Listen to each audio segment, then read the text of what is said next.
Halo Sobat Bujang, balik lagi di Koko Bujang. Tema yang akan kita bahas hari ini adalah pikiran yang sehat menghasilkan jiwa yang sehat.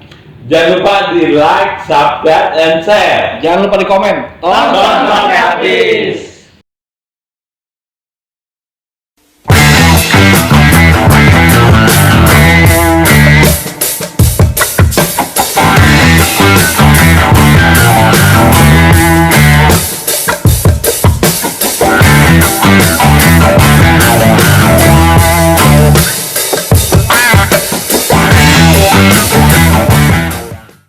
Oke teman-teman, masuk ke tema bab kedua nih. Bab kedua, mengapa sosial media punya pengaruh besar yang mengakibatkan gangguan kejiwaan atau keinginan mengakhiri hidup. Gimana tuh? Karena ini sih media sosial itu kan rentan bully sih. Benar. Rentan bully gitu. Jadi bully yang lebih cepat ya lewat sosial media sih. Nggak kelihatan orangnya dari jarak jauh ya kan. Tiba-tiba langsung ngebully gitu. Jadi itulah yang mengakibatkan media sosial kenapa rentan membuat orang menjadi gangguan jiwa gitu. Tambah lagi kalau ada teman debat biasanya kan orang kan biasanya debat lewat sosial media gitu. Karena kan ya kita tahu sendiri sosial media kayak gimana sih kalau debat kan gitu. Itu aja sih yang bisa mempengaruhi sih kenapa jadi gangguan jiwa. Iya, kadang-kadang di sosmed itu jadi perang komen gitu. Bikin kita depresi, bikin kita emosi gitu. Jadi kalau di sosmed itu rentan gitu, kita jadi gangguan jiwa gitu. Bukan rentan gangguan jiwa, tapi rentan punya masalah kejiwaan gitu.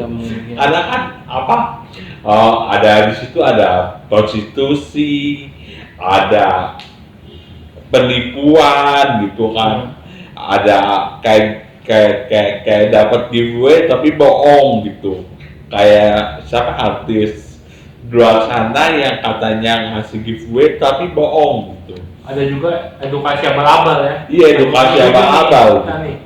Yang katanya ngerjain ODGJ, totonya ngelecehin lah. Iya. Ngelecehin, kekerasan bahkan itu. Iya, kekerasan. Jangan deh. Pokoknya. Oke, Kadang-kadang juga kita sebagai orang keren nih banyak hatersnya juga. Iya. Iya kan? Sebut namanya ya, banyak yang kayak gini ya. Kita sebagai orang keren nih banyak hatersnya juga gitu. Kayak yang lain gimana nih? Siapa? Gua. Ya udah lu. Nah, di sini gua belajar nih. Ada satu orang yang didukung selalu, ada orang selalu yang tidak didukung selalu. Karena ini berbeda loh masa depannya, betul nggak semuanya?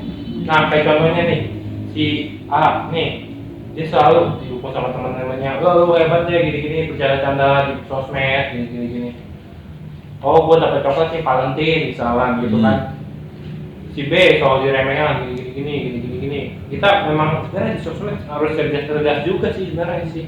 Iya. Cerdas memilah dan memilih ya.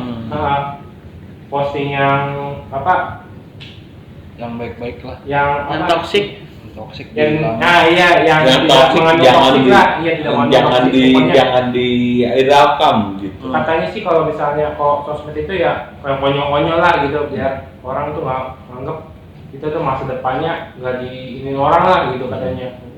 Nah, di sini gue dapet pelajaran nih, kalau sosmed itu memang kita juga harus memilah-milah. Artinya apa? Milih temen yang sevibrasi sama kita, yang mendukung kita, selalu kalau kita ada apa-apa, misalnya simpel aja deh, ada yang meninggal, misal om kita gitu, teman kita ya, yang kita udah add atau kita confirm gitu kan, ada kan kayak gitu kan, ya itu dia mengucapkan belasungkawa gitu, bukannya akhirnya ngomong syukurin apa gitu. Ya macam-macam sih sebenarnya. Kalau Bujang Bupa gimana? Tadi gua nambahin pendapat Bujang Bule gitu. Berarti kalau di dalam sosmed ini pendapat gue ya, jadi lebih baik kita membatasi pertemanan gitu. Kayak misalkan di Facebook gitu. Kalau selama ini kan ada ada gejala atau Pemicu. bukan pemicu, apa maksudnya? Ada tindakan atau pola gitu. Orang itu akan berbondong-bondong banyak-banyakan teman gitu. Benar. Jadi siapa aja di add gitu. Gue pernah kayak gitu. Ternyata pas kita ini misalkan ada, ini contoh ya, pas dia tahu kita gangguan jiwa, langsung diserang kita gitu kan. Lu lemah iman segala macam gitu. Nah itu yang gue bilang bahwa media sosial itu kayak pisau bermata dua gitu. Betul. Jadi satu sisi menguntungkan, satu sisi merugikan. Ya, hebat banget tuh. Motivasi banget. Ada lagi yang tambahin di buku? Kalau menurut gue sih media sosial tuh bisa dibuat untuk yang baik kalau kepikiran kita baik, tapi bisa dibuat untuk buruk kalau perilaku kita buruk. Karena rata-rata, maaf nih, di Indonesia ini netizennya rata-rata hobinya menghakimi ya. Iya. Benar nggak? Tambah lagi ini, banyak kan kalau di kayak sosial media itu dari zaman gue SMA ya, ini pengalaman gue sendiri, gue juga ngelakuin gitu. Iya. Sebagian besar akunnya akun palsu. Benar. Jadi dia bebas tuh menghakimi orang, lo begini, lo begitu, ayo kita berantem gitu. Iya. Ayo melek-melekan. Nah, itu dia. Gue juga belajar dari temen gue yang kemarin-kemarin. Oh, ada yang kurang bagus, apa kurang cerdas ya itu dihapus saja lah postingannya udah. Kalau gue jadinya begini, dulu gue pengalaman gitu loh, waktu serangan pertama gue ngerasa seluruh dunia merhatiin gue, terus kok ini komen-komen segala macem, gue ngerasa nyerang gue gitu. Akhirnya ya udahlah, gue harus memilih jalan. Teman-teman Facebook gue yang tadinya gue nggak kenal gue removein. Jadi sekarang ini yang gue add ya teman-teman deket gue gitu. Sama gue juga. Jujur. Oke, gimana nih menurut Bu Jaksa lu? Mengapa sosial media punya pengaruh besar? Menurut gue sih, kesehatan mental remaja yang dipengaruhi oleh media sosial merupakan topik yang banyak diperdebatkan beberapa tahun terakhir. Tingginya penggunaan media sosial membuat kanal tersebut menjadi elemen penting dalam proses perkembangan remaja. Era baru teknologi telah merevolusi cara kita berkomunikasi dan berinteraksi. Beberapa ahli berspekulasi bahwa media sosial memiliki pengaruh terhadap kesehatan mental remaja. Oke, itu penjelasannya. Ya. Tambahan. Kalau misalkan kita diserang, kok kita emang nggak salah apa-apa, bahkan kita benar, kok kita postingannya itu ya emang hak kita, kewajiban kita diserang, misal dilecehkan secara kata-kata ya, dibully, mas segala macam ya, itu bisa dilaporkan di pihak Facebooknya. Bisa juga di LBH ya bahkannya. Apalagi di videoin, dijelekin gitu ya. Nah gitu. Bukan bisa sih. Sebenarnya, maaf ya, gue jadi nambah, sebenarnya bukan lapor ke Facebook. Ya, yang sekarang itu kita bisa manfaatkan ada layanan polisi cyberbullying kayak gitu-gitu di cyber gitu. Jadi polisi itu bisa membantu kita mengatasi yang tadi itu di sosial media itu kan. Ya gue sih ada beberapa contoh gitu, kayak selebriti yang memanfaatkan itu gitu. Jadi dia mengakses layanan polisi. Jadi banyak tuh yang waktu itu kayak haters jelek-jelekin seorang artis. Akhirnya dia ini memanfaatkan layanan itu. Jadi ketahuan tuh yang gue bilang tadi bahwa IP gitu. Setiap internet pasti ada IP-nya gitu, IP address. Nah itu yang ditelusuri. Oh ini siapa orangnya? Misalkan dia makainya dari rumah nih, berarti IP address-nya ini. Atau dia makai di warnet. Jadi ketahuan tuh siapa yang waktu itu mengakses internet di warnet itu gitu, seperti itu. Oke teman-teman, gimana menurut teman-teman kalau misalnya ada yang hanya mengandalkan dunia maya, misalnya mencari teman di dunia maya tanpa dia mencari teman ke dunia yang aslinya gitu. Boleh-boleh aja sih, cuman jangan terlalu kebanyakan lah gitulah.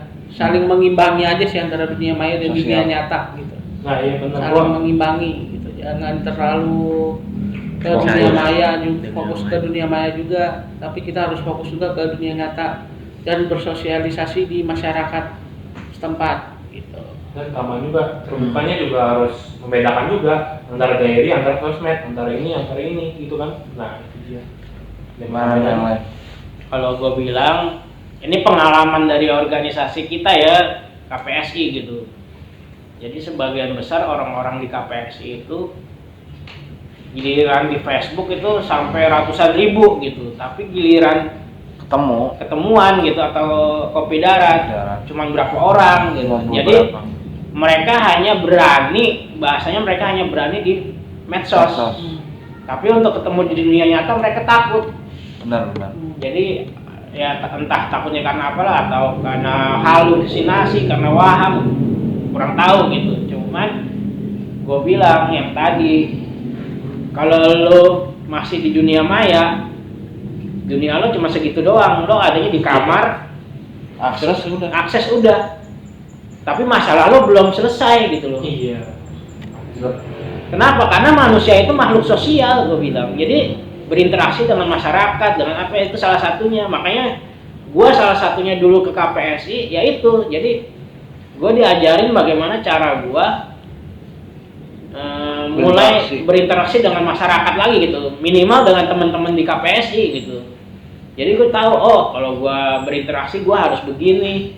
Bagaimana menjaga hubungan dengan teman, terus bagaimana berkomunikasi dengan orang luar seperti itu gitu.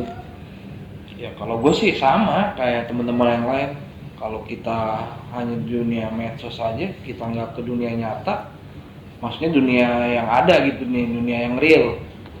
Ya kita cuma berani di situ doang gitu, berani kandang gitu, nggak berani keluar untuk bersosialisasi. Padahal itu salah satu terapi yang penting ya. Iya. Buat teman-teman yang mengalami gangguan kejiwaan agar bisa merefresh otak, kadang-kadang merefresh kosakata atau misalnya merefresh alokasi pandangan gitu. Supaya ya kita sekecil-kecilnya dikenalan lingkungan kita gitu, sekecil-kecilnya. Jadi kalau misalnya kita kenapa-napa bisa ditolongin ya, itu fungsinya sosialisasi antar sesama manusia. Kalau di dunia maya lu jatuh ya temen lu nggak ngeliat lu jatuh, cuma bisa menghakimi, betul gak? Iya. Gimana yang lain? Nambahin dikit, tadi sudah dibahas juga. Kalau misalnya di sosmed, apalagi di komunitas polisi Sukaran Indonesia di Facebook, jangan lagi posting yang ada bunuh diri ya. Nah itu bisa diselesaikan untuk konsultasi ke psikolog atau psikiater. Benar banget. Oke, ada yang nambahin lagi? Gimana yang lain? Oke.